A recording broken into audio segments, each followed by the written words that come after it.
훈민 한자 원리로 배우는 중학교 한자 자습서 학원 제30강 14번 무기와 관련자입니다.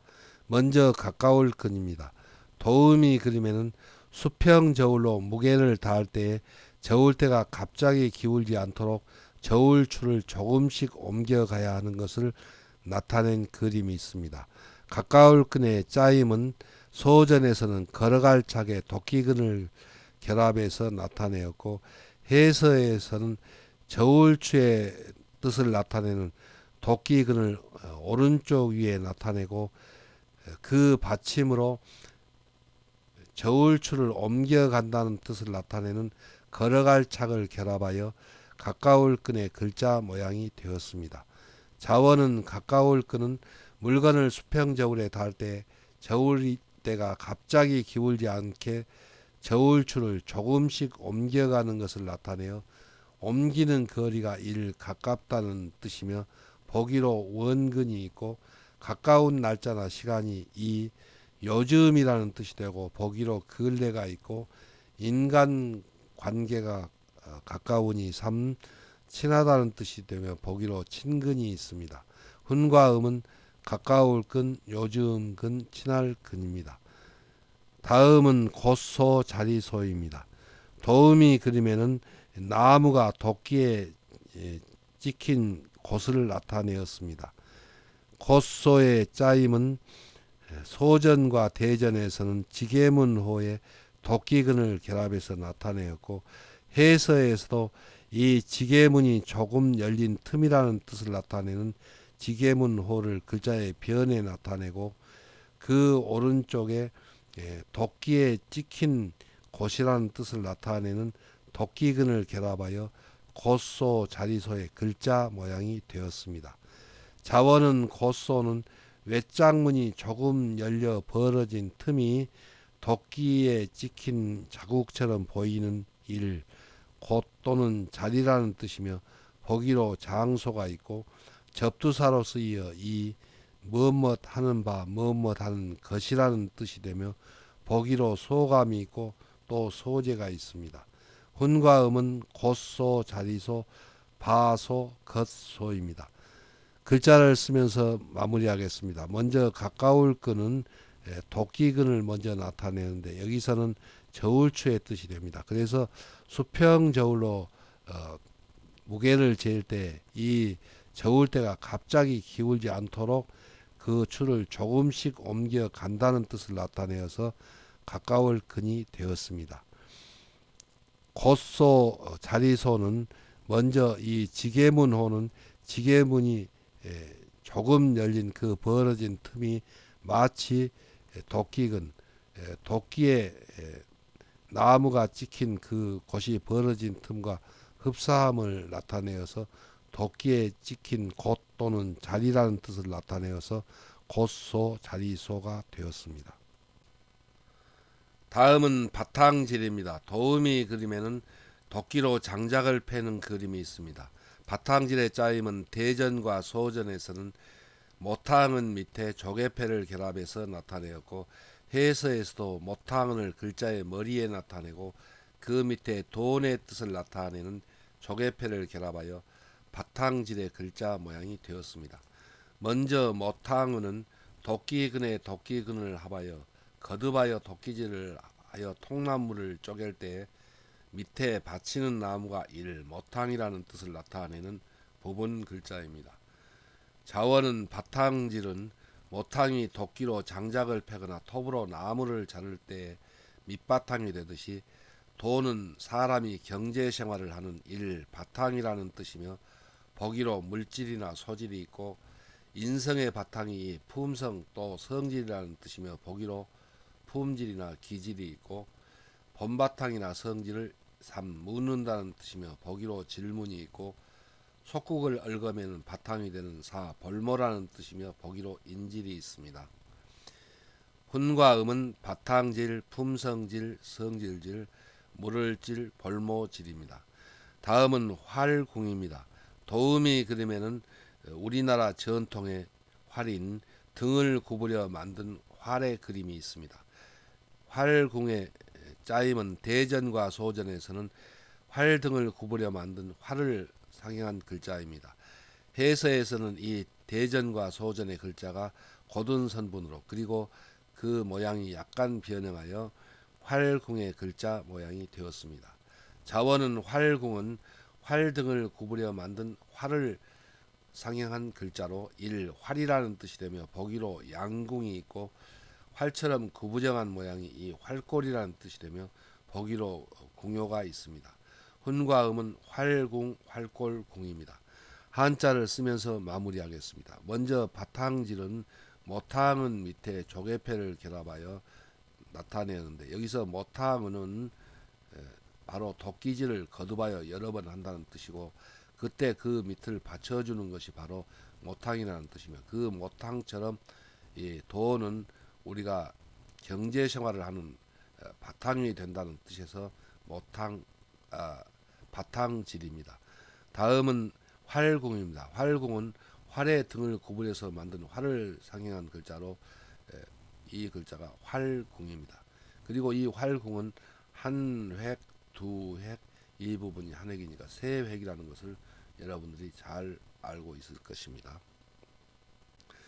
다음은 끌어당길 인입니다. 도우미 그림에는 활 시위에 화살을 매겨 쏘려고 시위를 힘껏 잡아 당겨 끌고 있는 것을 나타내었습니다. 끌어당길 인의 짜임은 대전과 소전에서는 활궁의 샘대 세울권을 결합해서 나타내었고 해서에서도 활궁을 글자의 변에 나타내고 그 오른쪽에 시위의 화살을 매긴다는 뜻을 나타내는 샘대 세울권을 결합하여 끌어당길 인의 글자 모양이 되었습니다. 자원은 끌어당길 인은 활 시위에 화살을 매겨 쏘려고 시위를 힘껏 잡아당기는 것을 나타내어 끌어당긴다는 뜻이며 보기로 인력이 있고 사람을 바른 길로 이끌어 인도한다는 뜻이 되고 보기로 인도가 있고 어떤 일을 끌어당겨 끌어들여 맞는다는 뜻이 되며 보기로 인책이 있습니다. 훈과 음은 끌어당길 인, 인도할 인, 맞들 인입니다. 다음은 안이불입니다. 도우미 그림에는 활에 활줄을 맬 때 활등이 이리 빗둘 저리 빗둘하며 활등이 비뚤어져 못 쓰는 활을 버리는 것을 나타내었습니다.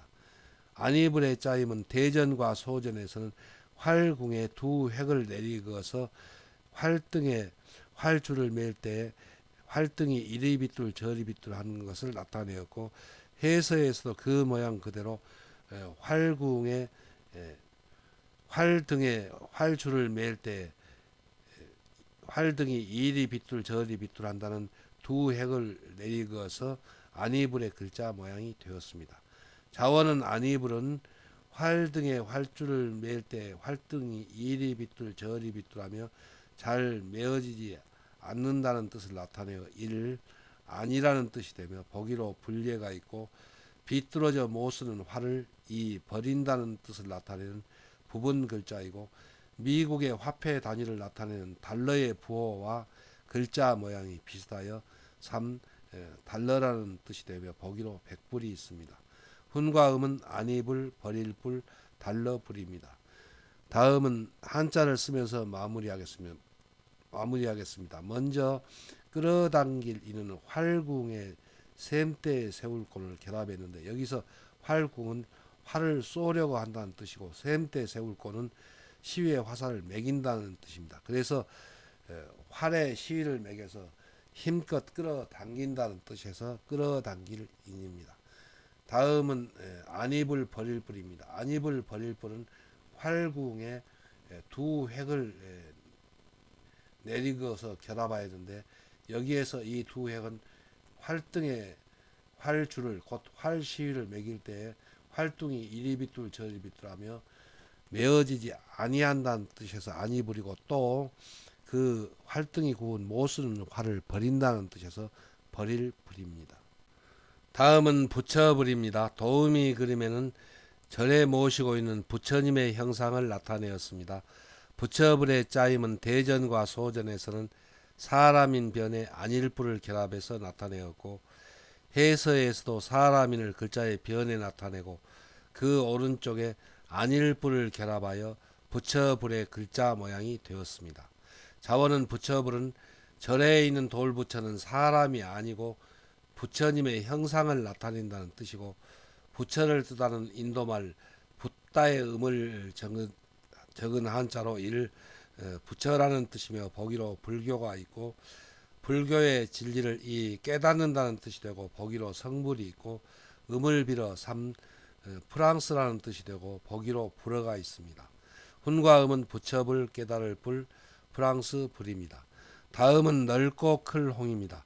도음이 그림에는 활을 쏘려고 팔꿈치가 잔뜩 구부러지도록 시위를 팽팽히 잡아당기고 있으니까 그 안이 넓혀진다, 또 넓다는 뜻입니다. 넓고 클 홍의 짜임은 대전과 소전에서는 활궁변에 팔꿈치 갱을 획줄임한 부분을 결합해서 나타내었고, 해서에서도 이 활궁을 글자의 변에 나타내고, 그 오른쪽에 팔꿈치 갱의 뜻을 획줄임한 사사로울 사를 결합하여 넓고 클 홍의 글자 모양이 되었습니다. 먼저 팔꿈치 갱은 손으로 자기 몸쪽으로 끌어당겨 감싸 안을 때에 팔꿈치가 구부러지는 것을 나타내어 팔꿈치라는 뜻을 나타내는 부분 글자입니다. 자원은 넓고 클 홍은 활을 쏘려고 팔꿈치가 잔뜩 구부러지도록 시위를 팽팽히 끌어당긴 활의 안쪽이 넓어지듯이 넓고 크다, 넓힌다, 또 넓다는 뜻을 나타내며 보기로 홍익인간이 있습니다. 훈과 음은 넓고 클 홍, 넓힐 홍, 넓을 홍입니다. 한자를 쓰면서 마무리하겠습니다. 먼저 부처불은 사람인 변에 안일불을 결합하여 부처님은 사람이 아니고 부처님의 그 형상을 나타낸다는 뜻에서 부처불의 글자가 되었습니다. 그리고 여기서 부처라는 말은 인도말 붓다에서 온 말입니다. 넓고 클 홍, 넓힐 홍은 활궁변에 팔꿈치경을 결합해서 이 활을 쏘려고 팔꿈치경을 획줄임한 부분입니다. 활 시위를 힘껏 팔꿈치가 구부러지도록 잡아당기니까 그 안이 넓다는 뜻에서 넓고 클 홍, 넓힐 홍의 뜻을 나타내는 글자가 되었습니다. 다음은 굿셀강 강할 강입니다. 도우미 그림에는 바구미의 그림이 있고, 바구미는 생명력이 매우 강하다는 것을 나타내었습니다. 굿셀강의 짜임은 대전과 소전에서는 넓고 클 홍의 벌레회를 결합해서 나타내었고, 해서에서도 이 넓고 클 홍의 글자를 벌레회와 결합하기 알맞도록 변형하고 두 글자를 결합하여 굿셀강 강할강의 글자 모양이 되었습니다. 자원은 굿셀강은 쌀에 큰 피해를 주는 벌레인 바구미를 나타내어 바구미는 생명력이 굿세다, 또 강하다는 뜻이 되며 보기로 강약이 있고, 강한 힘으로 억눌러 남이 따르게 한다는 뜻을 나타내어 이 억지로 또 강제한다는 뜻이며 보기로 강요가 있습니다. 여기서 굿셀강의 장음과 단음은 굿세다는 뜻으로 쓰이면은 이 강약에서 보는 것 같이 강약 곧 짧게 적는 단음이 되고, 또 억지로 강제한다는 뜻으로 쓰이면은 장음이 됩니다. 그러니까 여기서는 강요라고 첫소리를 길게 읽는 것을 나타내었습니다. 다음은 화살시입니다. 도음이 그림에는 화살의 그림이 있습니다. 대전과 소전에서 이 화살시의 짜임은 바로 이 화살의 모양을 상행한 글자이고, 해서에서는 이 대전과 소전의 글자가 고든선본으로, 그리고 그 모양을 약간 변형하여 화살시의 글자가 되었습니다. 먼저 온이라는 말은 화살을 시위 곧 활의 줄에 끼도록 광대싸리로 짧은 동강을 만들어 붙이는 것을 나타내는데, 바로 이 부분에 붙이는 것을 말합니다. 자원은 화살시는 화살의 촉과 세 줄로 새의 깃을 뒷부분에 꽂은 화살대와 활시위에 대는 온이를 상행한 글자로 화살이라는 뜻이며 보기로 시석이 있습니다. 훈과 음은 화살시입니다. 한자를 쓰면서 마무리하겠습니다. 먼저 굿셀강은 이 글자가 크고 넓다는 뜻을 나타내서 넓을 홍을 글자의 오른쪽과 왼쪽과 오른쪽 위에 나타내고, 그 밑에 벌레회를 결합하여 쌀에 큰 피해를 주는 그런 바구미는 생명력이 강하다는 뜻에서 강할강이 되었습니다. 먼저 화살시는 화살의 모양을 상행한 글자로 삐치고 짧게 가르고 길게 가르고 삐쳐서 꿰고 파임하면 화살시가 됩니다. 그리고 여러분들이 먼저 공부한 이를시는 이 화살시와 글자 모양이 비슷한데 여기를 위에 나오도록 꿰면 이를실이 됩니다.